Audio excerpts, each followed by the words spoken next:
Morning, Barangay Marulas. Good morning po, sir, sir. Mga kasama kong kagawad, mga kapulisan, mga kawani, good morning po. Medyo may kotigo po ako at medyo naghanda po tayo ng konti ngayong umaga dahil marami pong announcement. Una po, pagbati po sa mga may birthday sa kumiting hinahawakan ko. Wala pong may birthday sa Lupon.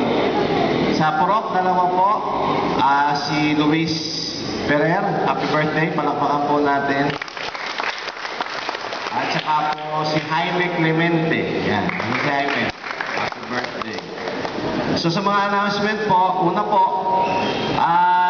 tita, yung sa senior citizen, nakakalimutan ko po i-announce na yung pong hinihiling ninyo kay Kapitan na mga gamot, po, yung dagdag daw po kap sa senior citizen ay nasa tanggapan na po ng ating Kapitan. Pagkatapos po ng ating SOBA, ay yung susunod pong meeting ay binigay na po natin sa tanggapan ni Kapitan.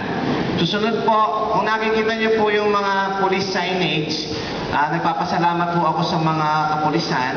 Ito po ay nilambing nila nung pansamantala po akong acting, pero hindi ko po pondo yun. Yung po ay nahingi ko po sa Fatima Credit Co-op. Dito lang po sa barangay natin daw po meron pa noon sapagkat yung po ay project ng Police Community Precinct na hepe, si Major Simbol.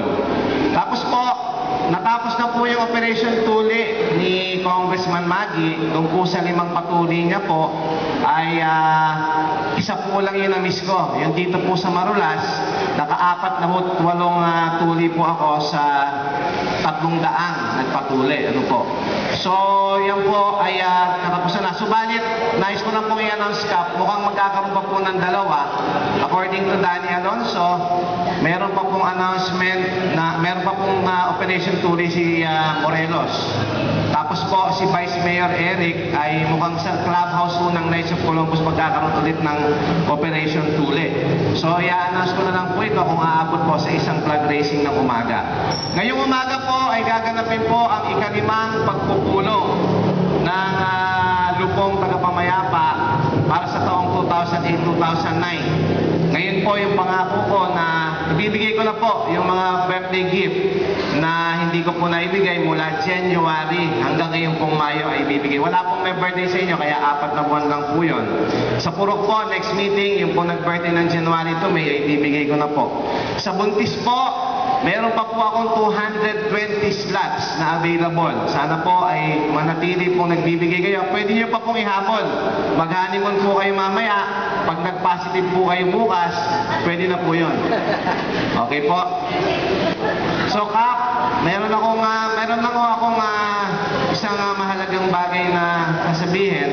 Ngayon lang ako magsasalita ng ganito sa harap ng ating Kapitan. Sapagkat po nakaraan na flag racing po, wala po sigurong hindi po malakpat at hindi sumaya nung i-anunsyo ni Kap na 100% na halos yung kanyang recovery. Palakpakan po natin yung pangyayari.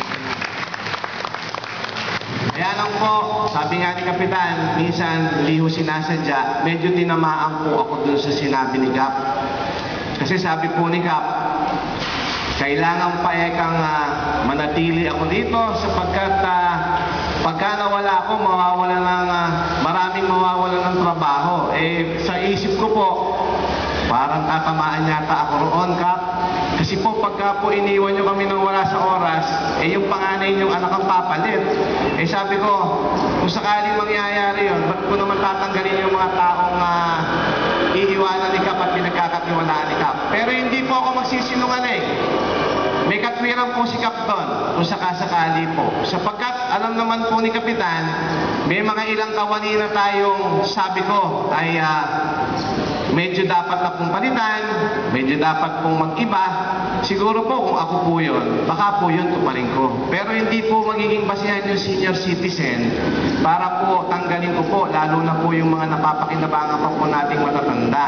So Kap, hindi ko gagawing mag-alis ng mga taong pinagkakatiwalaan niyo po. Higit lalo't mga senior citizen na napamahal na po sa akin at nakikita ko po naglilingkod. So Kap, pasensya na po. Good morning, Barangay Marulas.